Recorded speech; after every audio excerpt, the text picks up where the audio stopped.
Olá, eu sou a Vivi De Gaspari e eu quero apresentar para você a maletinha multiuso Poema. A maletinha multiuso Poema é uma peça muito versátil que tem diversas possibilidades de uso. O molde está disponível em dois tamanhos, pequeno e o grande. E aqui na parte de trás nós temos duas opções de bolso.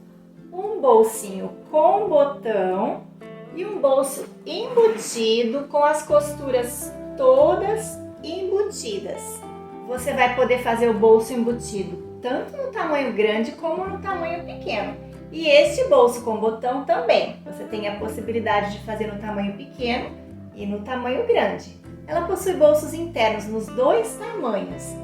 E esse tamanho P você pode perfeitamente utilizar como uma nécessaire. E o mais legal dessa peça é que ela é bem prática e simples de fazer. É uma peça para iniciantes.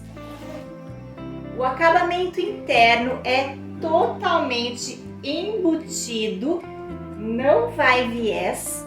E você vai aprender uma técnica de costura no fechamento dessa peça que é bem legal. Aqui por dentro nós temos bolsinhos com elástico e aqui pode perfeitamente acomodar, por exemplo, os itens de manicure.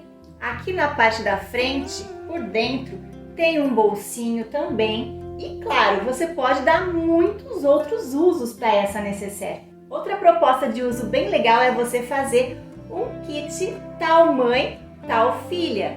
Porque essa maletinha pode ser perfeitamente uma bolsa. No tamanho grande cabe perfeitamente um tablet, uma agenda, além do celular, carteira e outros pertences. Temos aqui os mesmos bolsinhos com profundidade, com elástico. Aqui também na parte da frente temos o bolsinho e aqui atrás ainda tem esse bolso embutido. Nessa aula você vai aprender a fazer o matelassé, a utilizar alça de couro, fixar rebites e vai conhecer todos os segredinhos de costura dessa peça que a tornam tão versátil, tão linda e tão fácil e rápida de fazer. Usando a sua criatividade, você pode criar outros tipos de alça e dar uma nova cara para essa mesma peça.